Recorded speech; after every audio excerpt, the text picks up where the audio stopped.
Hello বন্ধুরা, IPL 2024-এর রোমাঞ্চকর match শেষ হওয়ার সাথে সাথেই 4 জন কোয়ালিফাই কনফার্ম হয়ে গেল। আরসিবি এবং চেন্নাইয়ের দুর্দান্ত ম্যাচ এবং হায়দ্রাবাদ ও পাঞ্জাবের অসাধারণ ম্যাচ এবং কলকাতা এবং রাজস্থান ম্যাচ বৃষ্টির কারণে বন্ধ হওয়ার জন্য পয়েন্টস টেবিলে উত্তাল। আজ এই ভিডিওতে দেখে নেব কোন টিমের সাথে কোন টিম সেমিফাইনাল খেলতে চলেছে এবং কোন দুই টিমের জন্য দুইবার সুযোগ রয়েছে ফাইনালে যাওয়ার। এই ভিডিওতে দেখে নেব। ভিডিওটি শেষ পর্যন্ত দেখার অনুরোধ রইল।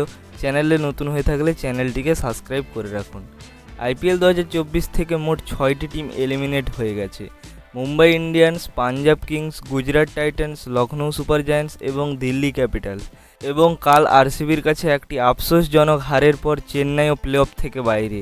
পয়েন্টস টেবিলে মোট 4টি টিম কোয়ালিফাই করতে চলেছে। আরসিবি লাস্ট ম্যাচ চেন্নাইয়ের সাথে অসাধারণভাবে জিতে পয়েন্টস টেবিলে নম্বর 4-এ রয়েছে।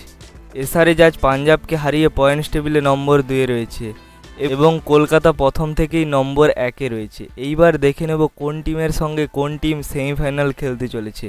প্রথম ম্যাচ কোয়ালিফায়ার 1 কলকাতা এবং হায়দ্রাবাদের মধ্যে, যেই টিম ম্যাচ জিতবে ফাইনালে প্রবেশ করবে। এবং এলিমিনেটরে রাজস্থান এবং ব্যাঙ্গালোরের সাথে খেলা হবে। যেই টিম এই ম্যাচ হেরে যাবে সেই টিম বেরিয়ে যাবে। কোয়ালিফাই 2-তে যেই টিম কলকাতা এবং হায়দ্রাবাদের সঙ্গে ম্যাচ হারবে সেই টিমের সঙ্গে ব্যাঙ্গালোর এবং রাজস্থানে যেই টিম জিতবে তার সঙ্গে ম্যাচ হবে।